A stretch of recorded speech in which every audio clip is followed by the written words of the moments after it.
Hello, ladies and gentlemen, and welcome to a special edition of the Daily Friends Show. I'm your host, Nicholas Lorimer, and today I'm joined by, our outgoing CEO and our incoming CEO, two very special guests. Our outgoing CEO, of course, being Frans Cronje. Frans, how are you today? I'm well, Nick. Nice to be here. Very good to have you. And our incoming CEO, John Endres. John, how are you? Also very well, and glad to be here talking to you, Nick. Excellent.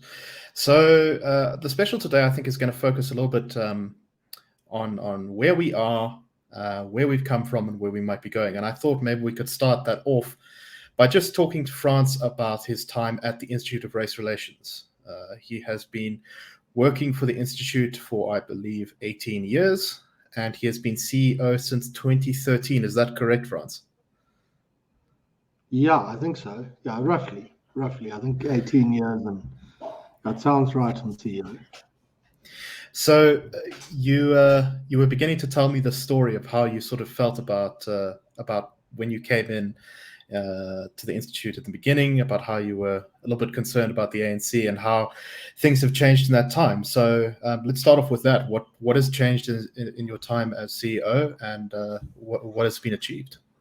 Well, it was an interesting place always, Nick, because right way back, the Institute had concerns about the ANC.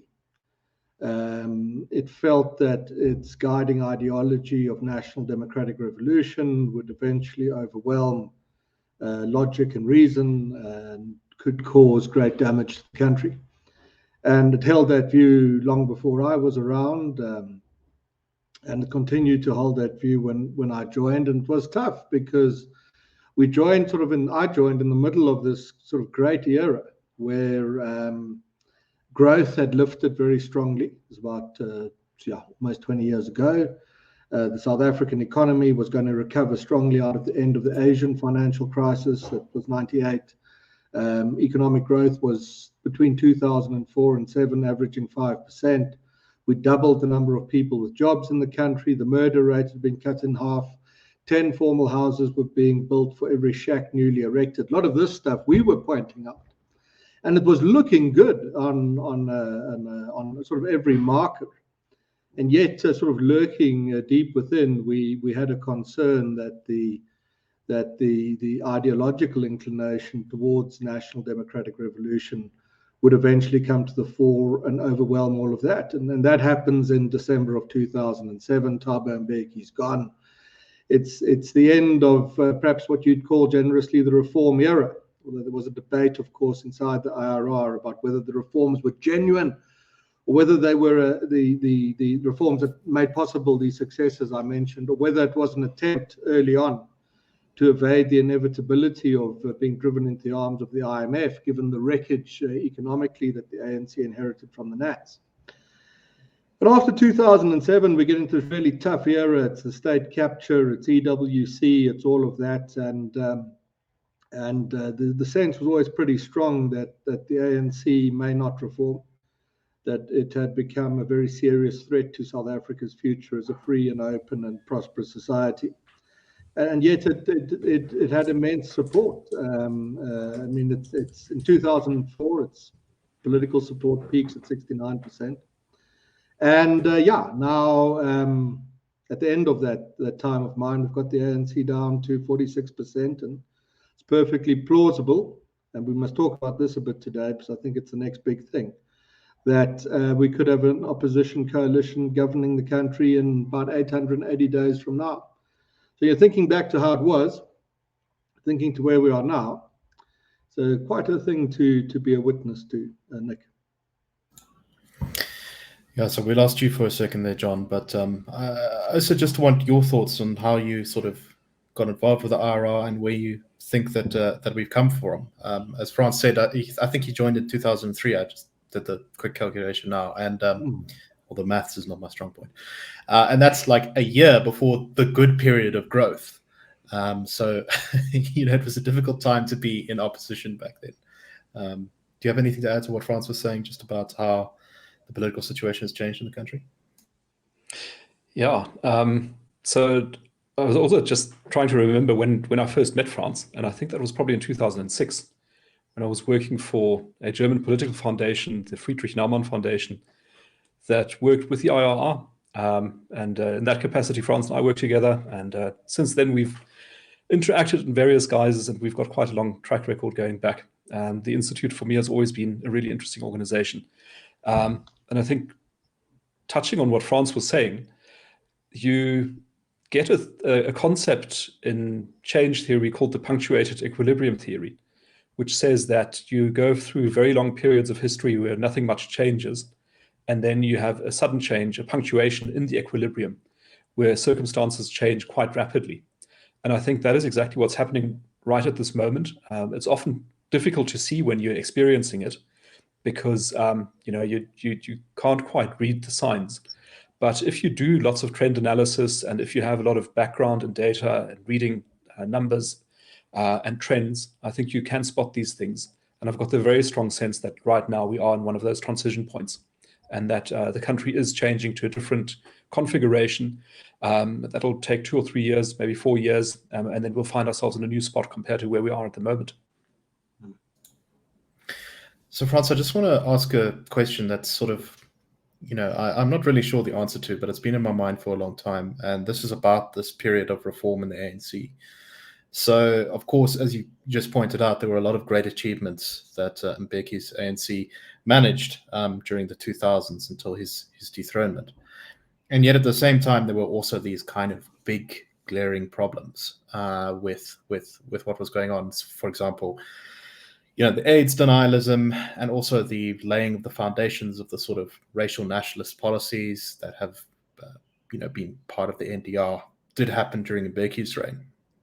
And so I've been thinking sort of about this question recently about whether that made what came after the Jacob Zuma years and now the Cyril years, where the NDR has sort of accelerated, inevitable once they had gone down that path.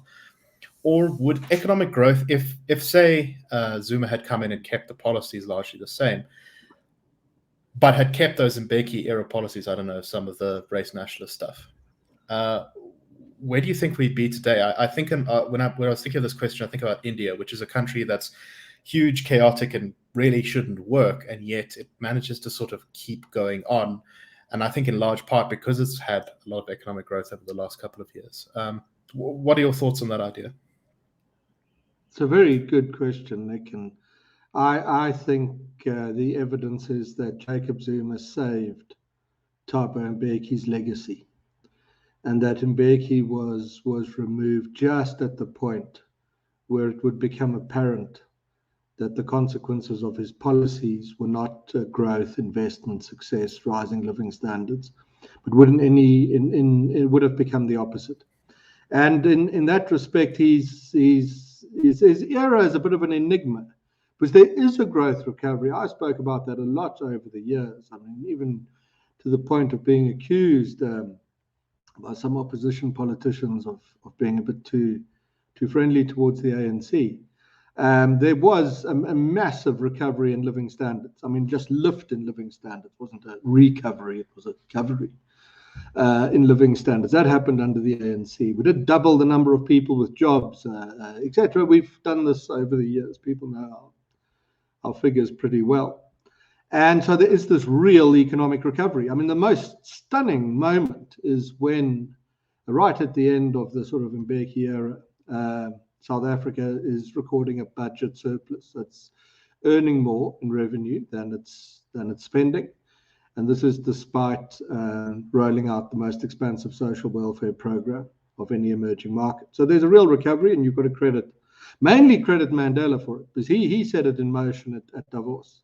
And Mbeki then inherited that momentum. And I always thought Mandela's great contribution was not so much the Hollywood reconciliation story, but the ruthlessness with which he turned the ANC's ideology away from Soviet dogma towards something far more pragmatic in the years before 92 already. So this is a great success then. But at the very same time, as the recovery was being accelerated by Mbeki. Mbeki was at once laying the seeds of its destruction. The racial insecurities and the manner in which these translated into insecurities of the government, and the way that these translated into policy, wrecked the civil service, a consequence of which South Africa pays still a very heavy price for today, and ensured that the private sector would become so relatively uncompetitive compared to other emerging markets that there was no way that we would compete in terms of growth or jobs terms with such markets. So that was the racial stuff. It absolutely doomed the ANC, and I think inevitably made it happen that the ANC would lose its national majority. With the racial dogma in place, the economy just could not grow fast enough, draw the investment to do so, in order to meet the expectations of ANC supporters. The second thing that happens in the Mbeki era is the beginnings of the corruption. Tony Leon, in one of his biographies, writes, I think, of the growing mountain of sleaze under Mr. Mbeki. And it became popular after 2007, of course, to say that Jacob Zuma introduced corruption to South Africa and state capture and all of that. But the precedent was set in the arms deal, and the arms deal was covered up by Mr. Mbeki and by many of his cabinet ministers who would later become outspoken critics of state capture. So that was put in place during the Mbeki era as well. It was also a third thing that happens in the Mbeki era is the lights start going off for the first time. There are still analysts around, economists, some work at banks, who say that load shedding coincided with Jacob Zuma's era. It didn't. It starts before. Just a basic lack of planning. An ambassador of one of the world's more successful economies asked me once, it's a very good question. He said, did the government not plan? And I said, well, not really, no. And he said, well, it's amazing. A country can run out of electricity. He would have thought, he comes from a very successful country. He would have thought that was completely incomprehensible. So that kind of ineptitude also happens in the Mbeki era. And I think if you judge it fairly, he presides over an extraordinarily successful recovery, and at the same time lays the seeds of its destruction, the final step of which, but it was probably inevitable already, was in the decision to use Jacob Zuma to wrest from Prince Buthelezi the last of the Zulu nationalist vote, without appreciating what he should have, because it was, you could see it coming a mile away, that if Zuma succeeded, he would inherit the mantle of Zulu nationalism and wield it as a weapon in the ANC, which is exactly what he later did. So, Nick, your question's a great question, and we've been always very positive about the years from 92 for the ANC to 2007, because on the data that was justified. But it's right that at the same time as that, the ANC set in motion the policies, the ideas, the ideologies, really brought them to the fore that would deliver Jacob Zuma and the state capture decade, and now the economic mess the country's in, and flowing directly from that, the ANC support level now having fallen to below 50%, Nick. So, John, part of the story that the IRR has told about the ANC's electoral prospects over the years is that they went up when living standards went up, and they went down when living standards went down. But I wonder if there's perhaps more to that story. So in the history that Frans has just laid out, it seems like Mandela and Mbeki were the real movers and shakers who sort of defined how things were going to go over the next couple of years, and that Jacob Zuma almost in this version sounds a little bit like he was just kind of along for the ride, and he was just sort of inevitably carrying on the path that had been set in motion by Mbeki and Mandela, especially if, as Frans says, things were just about to go wrong for Mbeki when Zuma takes over. What role do you think Zuma played in getting us to this point? What role did he play in getting us, to a place where the ANC just looks moribund? I think the common narrative is that Zuma's greatest contribution to the decline of the country and also the decline of his party was the corruption. But I think that that is not necessarily true. And the reason I say that is that Mandela and Mbeki were, despite all their faults, quite pragmatic in terms of the policies they pursued. And I think that that pragmatism is what was rewarded with good growth rates. When Zuma won over Mbeki in 2007 at the ANC conference, that victory signified a shift away from pragmatism and towards left-wing policies, which were not driven so much by Zuma himself out of his own interest, but rather by the coalition of forces that he arrayed around him in order to bring him into power. So that would have been the trade unions, the Communist Party, and the more left-leaning parts of the ANC. And the story of Zuma's presidency is not so much one of him driving a left-wing agenda, but rather one of him permitting a left-wing agenda to be driven by people who are interested in ideology, which I think he is not. And I think the devastating effect on the economy is resulting more from the left-wing shift rather than from the corruption per se, as damaging as that was. I don't know, Frans, if you'd go along with that. It's the most important thing that John said. It's exactly what happened. You see, Mbeki sends Zuma off to Natal. He becomes more powerful as a consequence. But something else has happened in the background too, which is HIV and AIDS. And the horrible policies of the government that led to such terrible death and suffering are an opportunity. And they're an opportunity for the left of the ANC, which has been isolated since that Davos speech of Mandela's, where he really sets the tone for later what will become the gear policy and the recovery. And there again, remember, inside our office, there was always a debate. Was it a genuine drive towards reform, or was it a desperate effort to avoid immediately falling into the clutches of the IMF? And that debate continues. So the implication of which, this is very clear, is the left of the ANC is isolated in the early years. The Communist Party, the trade unions, they see this as a great betrayal. This is the Washington consensus, neoliberal, alt-right isn't yet a term, but if it was, they would have used it, ANC. And there's no way back for the left. You know, I mean, Mandela's got this immense personality. You can't really get past that.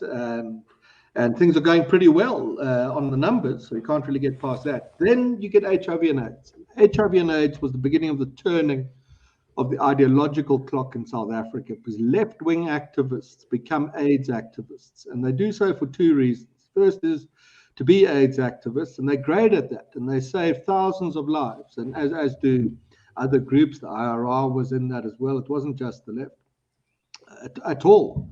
And they did a wonderful job. But they also saw, it certainly became my experience as I saw it. They saw the opportunity to discredit Mr. Mbeki on HIV and AIDS, build vast credibility in doing so for themselves, and raise vast sums of money, usually from the West, in order to attack HIV and AIDS policies. And being very capable political strategists, they carefully and slowly expanded the attacks beyond HIV and AIDS. And by the end of that, well, not the end of the AIDS era, by the end of the AIDS catastrophe, when Jacob Zuma comes to power with proper antiretroviral and other policies, not this beetroot garlic cocktail that Mbeki's health minister was literally cooking up at the time. The attacks are now beyond healthcare policy. It's everything. It's Washington consensus. It's service delivery has failed, completely at odds with the facts. Jobless growth becomes a term much used in the media to describe Mbeki, completely false, because we've doubled the number of people with jobs in the country, roughly doubled, a little bit under that, in Mr. Mbeki's years. And what happens is two forces are now at play. One is the Zulu nationalism, or the ethnic nationalism of Jacob Zuma. The second is the resurgent left with lots of money, lots of credibility, and lots of media. And those two forces intersect in December of 2007 at the Polokwane conference, where Mbeki is defeated. And he's defeated by both those forces working together. Now, they are not allies at all. They in fact, loathe each other. But their interests coincide in removing Mbeki, and therefore he goes. After that, they set off largely on their own. Mr. Zuma is the least ideological leader the ANC ever had. He's hardly a leftist, but he's hardly anything. He's not terribly interested in policy and the like, and he allows his leftist backers, these strange bedfellows, to get on with it. And the Communist Party comes to dominate the cabinet, and we start seeing these mad ideas from expropriation to national health insurance, the very hostile mining policies, all of this. I mean, this is the left has been given a second bite at the cherry.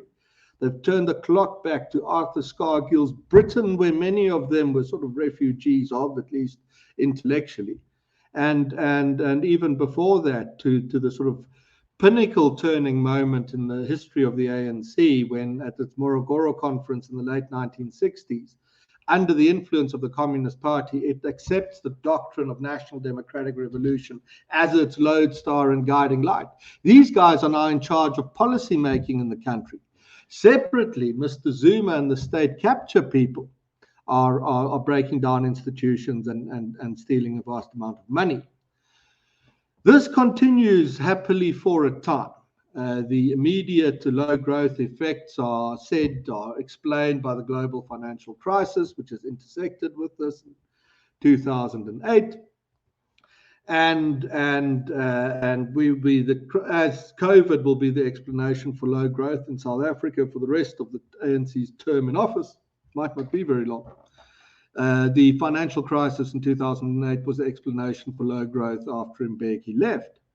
But slowly, the ANC begins to see that living standards stagnating means that support is dipping, which we had anticipated and called and all those things.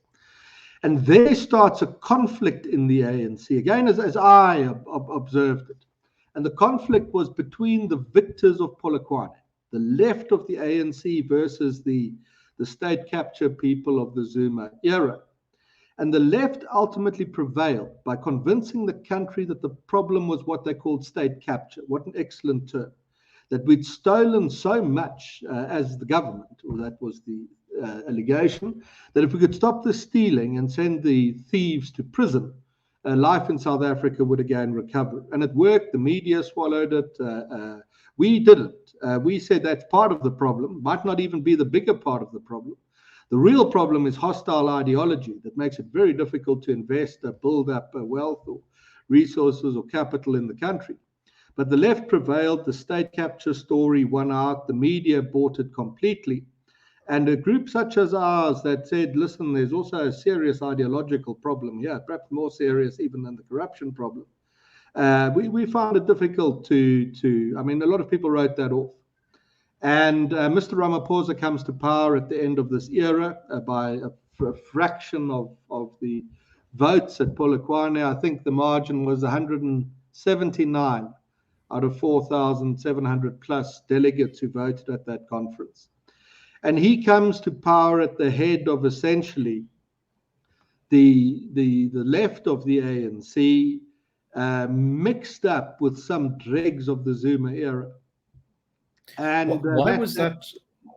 You've just explained why, of course, the Zuma camp was under so much pressure when it came to that conference against Ramaphosa. But why was it still such a close-run thing? If you had been looking at sort of the media in the lead up to that, you'd think that Ramaphosa was going to walk away with it, and yet, I mean, it seemed as though the country was behind Ramaphosa in a lot of ways. I know that Gabriel always brings up this point that NDZ is not popular even amongst ANC members. Why was it such a close-run thing? Yeah, look, if the voting public had been, if the ANC had had one person, one vote, then Mr. Ramaphosa would have won by a million miles.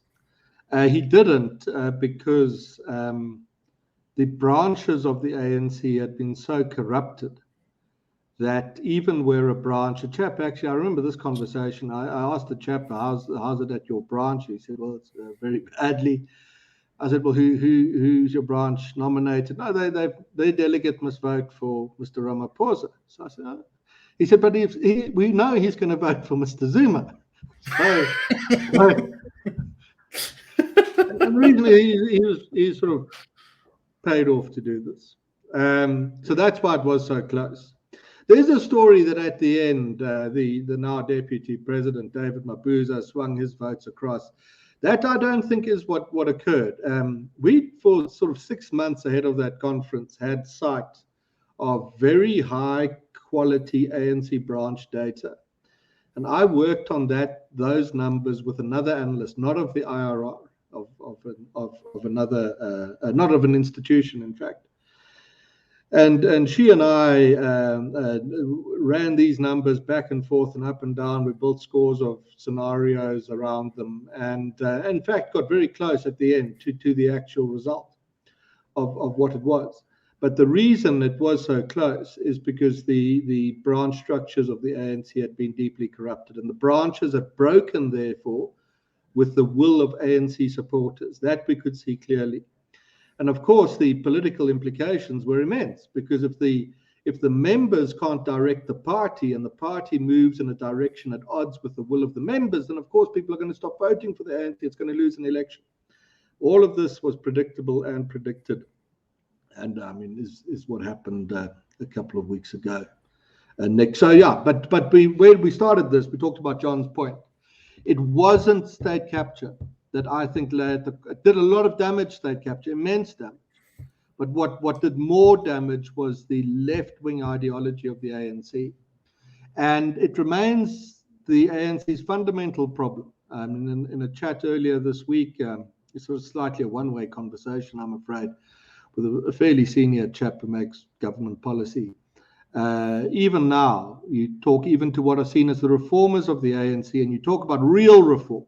I mean, the real, not bandwidth and low-hanging fruits, but real labor, pro-property rights, a real turning empowerment policy away from race towards socio-economic disadvantage. There is no appetite to do that. And the reason is that left that comes out of Polokwane is still very dominant in the cabinet of the ANC. There's a bigger problem for that party than the question of corruption. But of course, when you get both the corruption and the left, then it looks like it looks when you look out of the window today, Nick.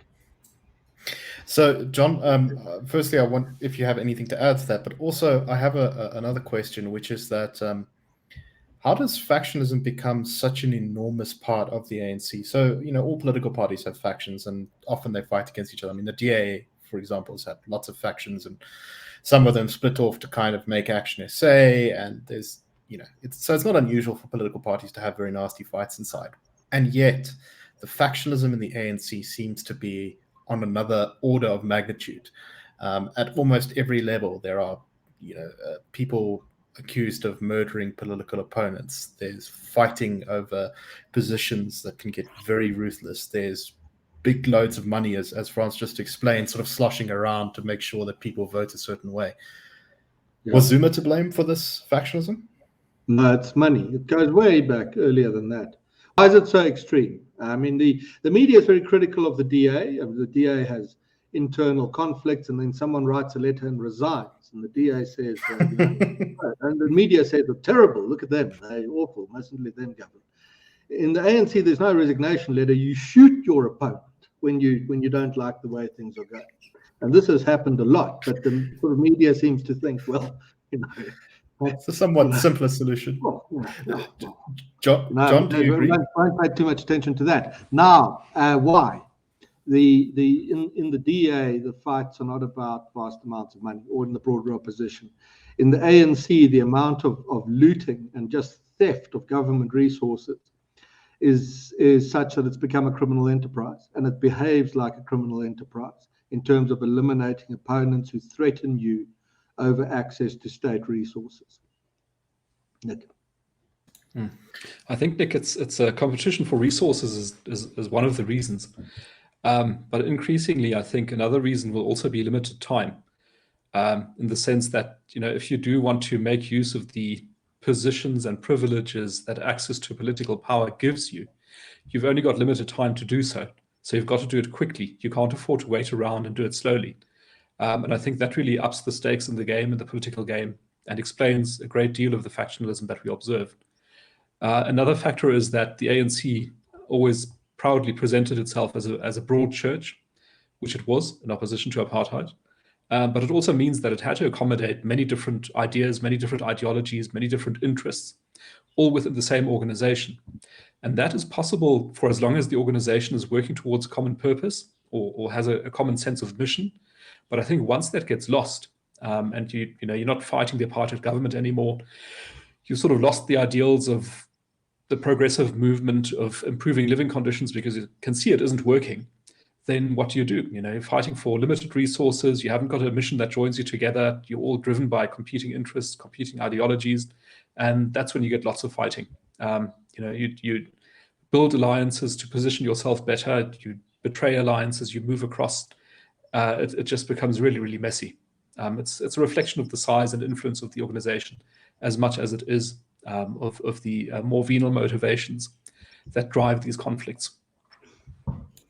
So on the regular episode of the Daily Friend Show, which was recorded today, but for those listening, it'll be yesterday, I also think that there's this terminal condition that organizations can get into once things start to go wrong, which is that the big problem becomes the people inside. And everyone gets so focused on that they're willing even to completely destroy the organization just to take vengeance upon their internal opponents.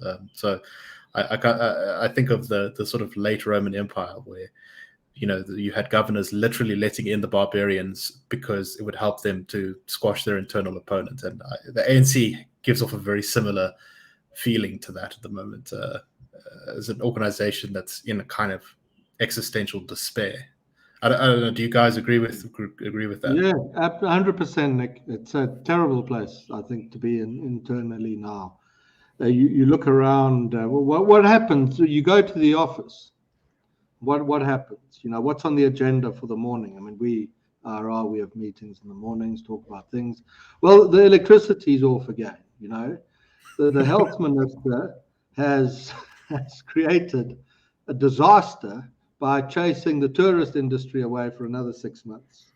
Who's been assassinated over the weekend is probably, on that item. Growth is absolutely nowhere. Public, I mean, we've been through the Natal violence, but that was just a little bit of a tangential sort of takeoff, little rocket to what happens on a normal day of the week when you get very high numbers of violent protest action to begin with. 1,000 councillors, I think, I don't know if that's the right number, have lost their jobs. I mean, they'll all be banging on the door saying they want their next deployment as loyal cadres of the movement. When the Secretary General says we've got nowhere to send you because where will we go? I mean, the SAA is not there a possibility anymore. These guys are going to be threatening the ANC with all sorts of consequences, including unmasking corruption, where they were witness to it, party to it. Some of their colleagues still in the place. So it's a dreadful place to be, I think, and the mood is awful. I think it's like a rugby team. I've said to clients that have lost every game by 50 points for a decade, and yet they're expected to trot onto the field every weekend. And what's the mood going to be like in that camp? It's going to be absolutely awful. And yeah, I think the will to live in the ANC, I think, has gone. And I mean, the term used a bit in the last month or so has been, I think they could be very dangerous now. Of course, you could get the scorched earth and all of that. The likelihood for me is that they crawl into a ball and lay down to die, which must take us in the time we have to what comes after that. Because whether they actually do crawl into ball and die depends now as much on them as it does on the ability of opposition parties to exploit this unique window and give South Africa a reformist government in not very long from now, Nick. So let me go to John with this one. John, we've been talking this entire time as though the ANC has actually just lost an election, as in it's no longer in government. And yet, everywhere it remains a powerful political force. It's often the second biggest party or the biggest party. It controls the vast majority of municipalities across the country, despite its recent severe setbacks. Are we writing it off far too soon? I mean, is it a sure thing that the ANC will not be in government in 2024? Well, I think that it is completely plausible that the ANC continues weakening at the current pace, but that the opposition to the ANC proves to be similarly feeble, in which case you get a sort of really messy situation where there's no clear winner, no clear loser, but a sort of gradual descent into a morass of incompetence, inefficiency, and unappealing prospects. And that is certainly possible. So that is why these next 800, 850 days are so important, because the coalitions that we now see in some of the metros are almost like riding a bicycle with training wheels to practice to see if a coalition like this can work. If it is able to govern on a small scale, like a city, for example, then it has a prospect of governing at the national scale. But if these coalitions are proved not to work, then I think the prospects of something else overtaking the ANC in 2024 become much, much slimmer. So I think it's probably a certainty that the ANC is going to continue to decline, but it is not a certainty what will happen in 2024 in the face of that continuing decline.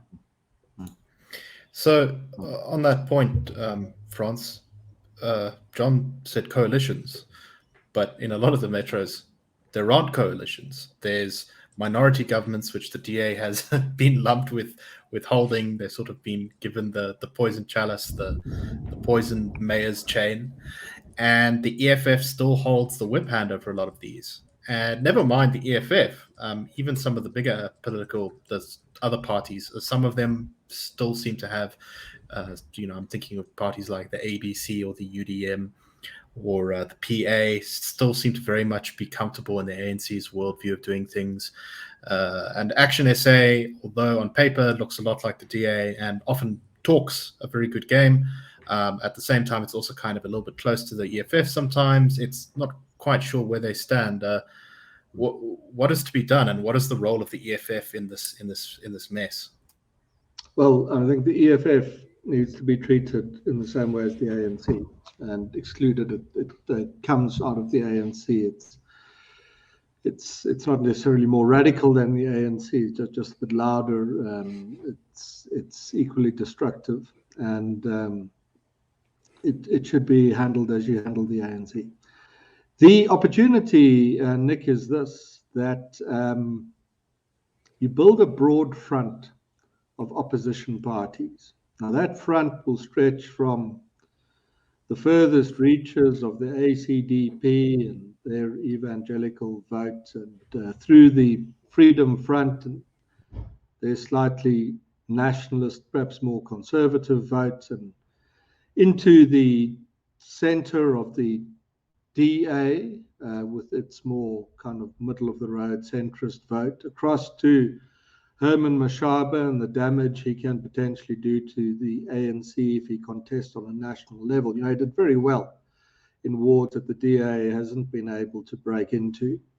And you'll extend across into parties such as Inkatha, which now seems to be split into 2 or 3 pieces as Prince Buthelezzi's grip is somewhat lost. Hopefully that can be brought back. You go all the way into the reaches of the PA, Patricia de Lille, Bantu Lamisa, and the UDM.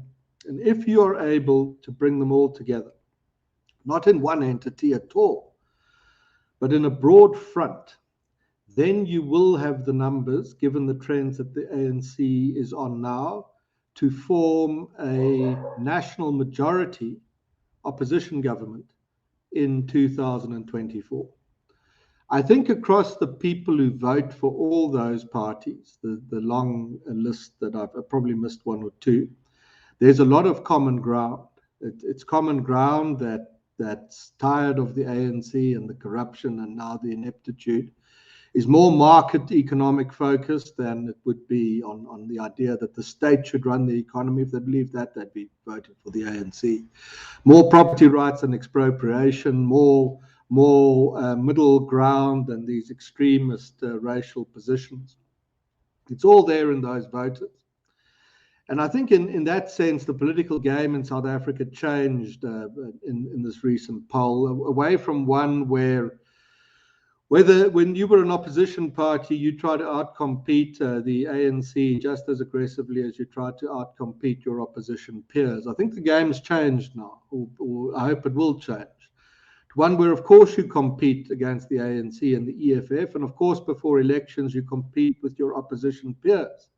But after that, you try and pool what you've got, because whether you're a Freedom Front voter or an ASA voter or a DA voter, an ACDP or a patrician voter or a PA voter, I think you're essentially saying the same thing. And if these opposition parties can pool that and work together and do so in the cities now, and it's really only a Kuruleni that's not possible on the parties I've cited to form a majority, and the majority that excludes the EFF and the ANC. If you're able to do that well and demonstrate to the voting public that these opposition parties can and will work together, then you will develop such enormous popular enthusiasm for the idea of politics and voting again, that you will be creating early on the drive, the ambition, the hope. You'll draw more voters out. You'll see voter turnout figures raised very sharply. And then the joint ANC-EFF can be defeated in 2024. The game changes, therefore, in the sense that it's no longer necessary for one opposition party to become a very broad church and defeat the ANC largely on its own. Parties can be what they are. The Freedom Front can be what it is, and the ACDP and ASA and the DA, they can be what they are. Confident in the knowledge that the party to the left or right of them is picking up the votes that they can't, but that are still broadly opposition votes, and pool these together. And the benchmark then of success, great opposition leaders over the next 3 or 4 years, will be people who are able to pool what votes they have been lent by voters, because voters lend their votes to parties, pool those with other parties who have similar voters. Because I'm sure if you put a PA voter and a DA voter and a Freedom Front voter and an ACDP voter around the same braai fire, by the end of the evening, they will get on very well with each other. And it's important that the leaders of those parties are able to do the same thing. And if you're able to do that as an opposition leader now, I think you're doing a very great and important thing, and you're putting South Africa within real reach of a reformist government less than 3 years from today. But if, as an opposition leader, you don't realize the game has changed, and you spend as much time fighting your opposition allies as you do focused on bringing down the ANC, you betray that whole hope, because it's going to be a very close fought thing 2024. The last 1 or 2 percentage points coming out of the smaller opposition parties are going to be the thing that get us over the line or not. And it's an enormous opportunity. It's actually something really exciting. And it's perfectly plausible, therefore, that if the opposition can hold together and learn how to do coalitions, South Africa can be well on its way out of trouble, and not very long from now. And I went through an era, I think, at the IRR, where a lot of what we said was pretty bad news, and we were right. Our skepticism meant that on an analytical basis, we were very accurate. To a somewhat different extent, my predecessor, John Cain Berman, had been able to tell the story of the silent revolution and the defeat of apartheid. It was a positive story to tell. And I think John Endres here with us has come in at a moment where he can tell the story that if the opposition holds together, then there is real light at the end of the South African tunnel. So it's very important. It's very exciting. It's actually very positive. And I don't think South Africans realize how close we are now after this election to turning the whole thing around and becoming a great and successful country. Nick. So I can see two sort of main ways that this might go wrong. And John, I want to get your thoughts on this. One is that the opposition parties say, well, the ANC is falling apart. It's not really the issue. What's important is that I'm the biggest, whoever they are. I'm the most influential. And then they do, as Frans suggested, they kind of pull each other down. The obvious target there would be the DA because they're currently the biggest. The other worry, I think, is that if the ANC does indeed drop below 50%, especially if the EFF also isn't able to make up that gap, there are parties, perhaps like the PA, that might think to themselves, well, this is a perfect opportunity. I can prop them up as, with 2 or 3 seats in parliament, and they'll pay me off. And this is why actually I'm going to sort of almost cooperate with the government and not join this opposition bloc. What is your advice, John, to party leaders, perhaps, to avoid some of these problems? Why shouldn't they take the first approach and just focus on making themselves the biggest opposition? Well, I think the path to this outcome that Frans has just described for 2024 is really paved with perils and pitfalls. There are many things that can go wrong, and you mentioned 2 of the most important. I think for opposition parties, well, firstly, I think in order to understand the scenario that we are painting requires a mindset shift. It is a different world post the 1st of November 2021 compared to where we were before then. And realizing that and understanding the implications, I think, is something that doesn't happen overnight.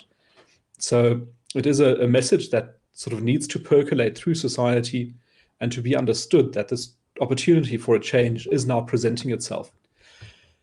Within that, for political party leaders, I think the advice would be for them to understand the new situation that we are in and to think of the voters and think about what sort of behavior voters would reward and what sort of behavior voters will punish. And my sense is that Frans is right. If you get supporters of a variety of these opposition parties together around a braai fire, they'll probably agree on many things, and they probably want their party leaders to realize the common ground that exists between these parties and their supporters. The party leaders also need to realize that if they go off course and they betray or abandon this grouping of which they are now potentially a part, they firstly risk being punished by the voters, and secondly, they also risk being punished by being left out in the cold in any new coalition negotiations that might happen in the future. So I think the incentives to work together are quite significant, but they also need to, party leaders need to be aware of them in order for those incentives to be understood and realized and be effective. But there are, if you analyze it like this, very obvious and very clear. Your best chance as a small party, and I include everything in that, from the DA all the way down to a 1-seat party, your best chance of having access to power in 2024 is to work with other parties. You can't do it on your own. And if you hitch your wagon to the ANC or to the EFF, you risk being pulled down in the decline of those 2 parties. So really the dominant strategy, I think, at the moment for these opposition parties is to work together on the common goal of replacing the current administration with one that is focused on property rights, on liberalizing the economy, on getting economic growth going, and ensuring the rule of law prevails and accountability exists for public servants. I think those are 3 values that these parties will all have in common. I think if it happens, like John described, then they'll win. And South Africa will have a reformist government in 3 years' time, if they hold together. If they don't hold together, then I think the ANC squeezes through again. And then whoever broke out of that pack, it's not just a question of running off and selling your soul to the ANC. It's also a question of just running off and not being able to seize this immense historical opportunity to kind of short-circuit South Africa's recovery, find a shortcut to it, an off-ramp. Imagine we're on a highway as a country to disaster, and here's an off-ramp that emerged very quickly. But we need all the opposition parties to pull off onto that off-ramp together without writing each other off. If they're able to do that, I think that that we might be in the clear and that South Africa could turn around. And, that comes from me, Nick. I mean, people who saw me over the years thought I was a bit of a I certainly didn't sugarcoat things. And here I'm saying, here's the price, 3 years away. And all that stands in the way is, can opposition parties find a way to work together? If you doubt this, go look at what's happened in Israel recently. I don't know if you guys have done shows on this yet, where you've got the most amazing coalition. Bennett with a fraction of the vote, Prime Minister. You've got hardline Zionist right-wing parties, and you've got Arab parties together.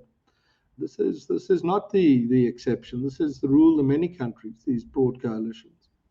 Same thing can happen here, and if it comes off well, I think that we're in the clear. I'll just throw something else into that, if I may, Nicholas, which is the idea that I think we're at the beginning of the end of the era of big tent politics. So the ANC, is the archetypical big tent party. The DA aspired to be that as well, and didn't quite manage to close that gap. But I think the reading of the political landscape at the moment is very clear that we are past that era. And the new era is one where parties are smaller, more fragmented, and more specifically focused on specific constituencies. And the parties that realize that the quickest are the ones that are going to be the most successful. Interestingly enough, this also opens up the prospect that this realization might dawn in the ANC as well. So that brings us back to this old prospect of a splitting up of the ANC. But certainly there are different constituencies currently that the ANC serves, some of them with competing interests. And it may well be that the ANC itself will also start to address those different constituencies by constituting different entities out of itself. And then, then the political landscape will be completely reconfigured to compare to what it has been the past 27 years. Yeah, I've been thinking about that final point a lot recently. I think that if you're a sort of disgruntled ANC person and you see these other sort of splinters from the ANC that on local level manage to get seats all over the place, you kind of maybe thinking to yourself, maybe I should try that too, because it really can work. Yeah, and that's very positive. It's I had a meeting recently with a person who does a bit of politics. We were talking about this. They weren't convinced, and I took the menu, which had coffee, and instead of coffee, it's got a whole page of different kinds of coffee. And I said to him, that's where politics needs to go as well. You can't just have chicken or beef. That's SAA. You need to have this immense, but it's all the same stuff in the end. But you need to provide this kind of choice. Because people vote on primary and secondary issues. So a primary issue might be something like job creation and the like, but a secondary issue is something like that you're an anti-vaxxer. You're mad and you don't believe in vaccines. That secondary issue can cause you to vote for a particular party before you get to your primary issue of job creation or market economy or something of that nature. Breaking up the opposition, fragmenting it. I was on a call earlier in the year with a newspaper editor who said, the opposition's breaking up, it's weakening. I said, you're completely wrong. It's the opposite that's happening. If you fragment the opposition, it will become much stronger. Because there will be a room, there'll be a space on the spectrum for an anti-vax party, where being anti-vax doesn't cause an internal conflict in the party. And as someone like me who thinks vaccination is a very good thing, one might think, well, I disagree very much with their view on the secondary issue. But is this person still someone who wants to be governed by a much better government, one that liberalizes the labor market, that draws high levels of investment? So that's why you need to fragment the opposition, even into more pieces than it is at the moment. And each piece must be comfortable with its market share. If you are a centrist party and you bring in, let's stick with anti-vax because it's such a prominent thing. If you bring in anti-vax voters, you're going to cause an internal conflict in your party. The media is going to say you're torn, divided against each other. It will be very awful. So welcome more fragmentation of the opposition. And in fact, the weakness for the ANC is this desperate attempt by Ramaphosa. Shows he's not a good strategist. He's trying to hold his party together the good, what's left of it, and the truly horrific. He wants to keep them all in one tent. That's why he's losing. The opposition, in breaking up into a myriad of little shards, is becoming something that will be very difficult to beat over the next couple of years, Nick.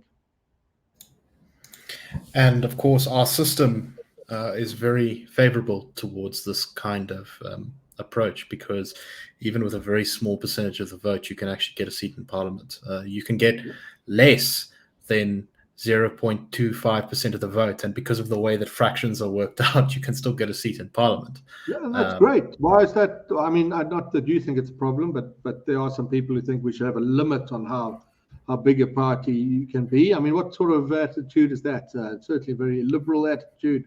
Are we going to say small businesses shouldn't be allowed to exist because they only have X% of the sort of market share? No, break it up into lots of pieces. Have complicated coalitions. I learned last night that the German coalition agreement, I think, is 177 pages long. So we'll write long coalition agreements, but give people that choice. And then after the election, bring the pragmatic opposition together because that's what their voters ultimately want. And I think that's what their leaders have to do. And if you are a leader and you don't do that, I think you will pay an exceptionally heavy price over the next 3 years, to the point of bringing the entire future of your party into doubt. Also, I think, Nick, if I just as a follow-up on that, there's this difficult challenge of trying to hold two contradictory thoughts in your mind at the same time, which in a way you have to do with this vision of the future, because the differences are what break apart the opposition into many, many different parties. And then you'd say, well, the differences are the cause why they're not working together. But ultimately, you still need them to work together for this whole model to work. So they need to be both in opposition to one another and contradicting each other and different from one another, while at the same time being able to form a larger cohesive whole. And I think that is certainly possible, but it is something that, it requires a certain attitude adjustment where you need to understand that you can be both competing and cooperating almost at the same time. Mm-hmm. I agree. We're going into a very different world where parties are going to have to look at things very differently to how they've done so in the past. So I just want some maybe final thoughts from both of you, and then I just want to talk very briefly about the Institute and Frans, your experience with it. So do you have anything to add as a final thought on this, Frans, before we move on to talking about ourselves? No, done. John? Same. Prospect of positive change, I think, is a very important one. It's a kind of prospect we haven't really had in South Africa, I think, for a while now, for a decade at least, where things have gotten worse rather than better. They'll probably continue getting worse for the next 2-3 years, but at the end of that, there is now the chance of things really getting better. And that is a very important change. All right. So I just want to say, Frans, you've had a long run in the IRR. Do you have anything really to say about the IRR now that you're going out as CEO? I believe that you are still going to be with us, and we're certainly happy to have you on the Daily Friend Show in the future. So this is definitely not the last we've seen of you. But anything you want to say about the IRR, its place in South Africa, maybe your experience of running it and being involved in it?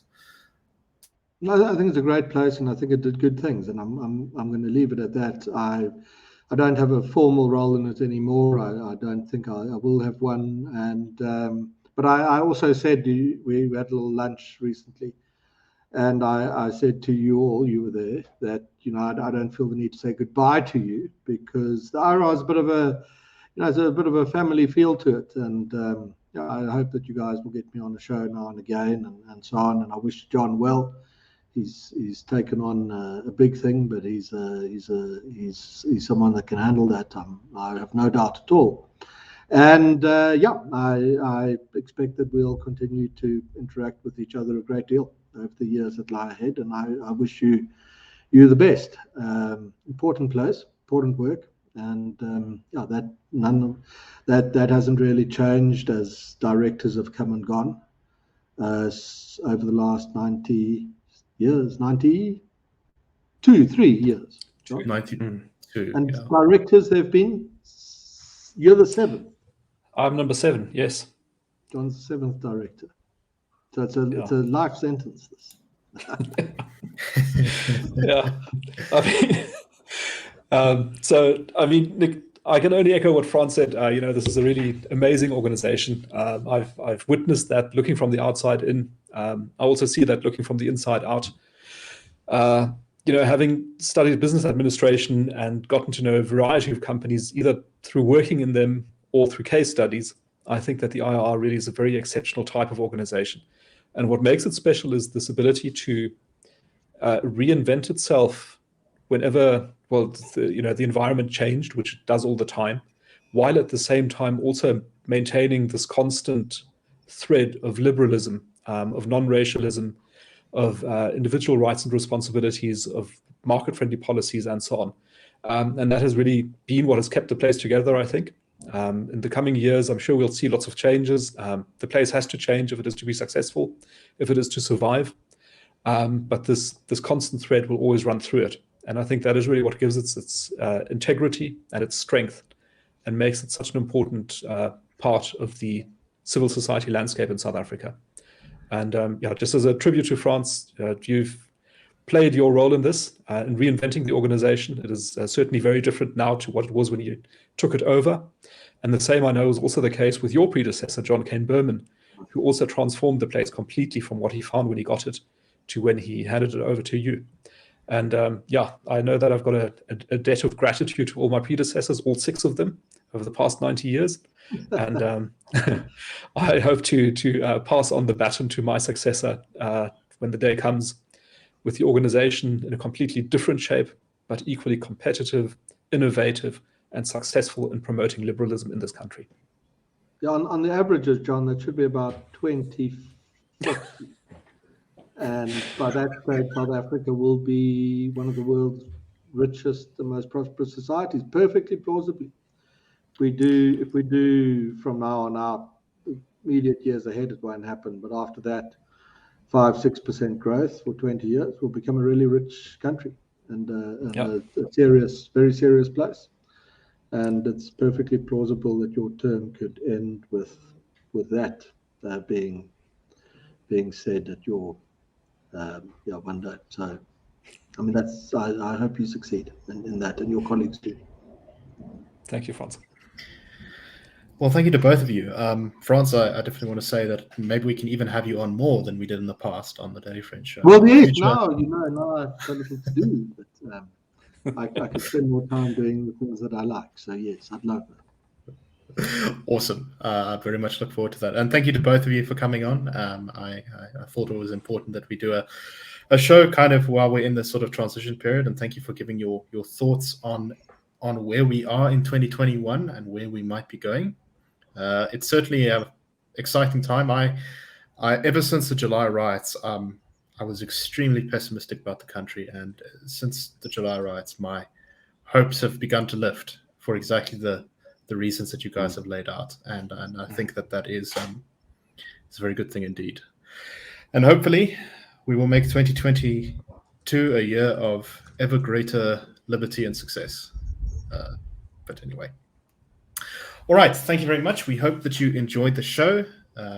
We may have one more special in 2021, although that's unconfirmed yet. So this could be our last show for the year. So thank you very much to our listeners and viewers who've joined us along the year. It's been really fun.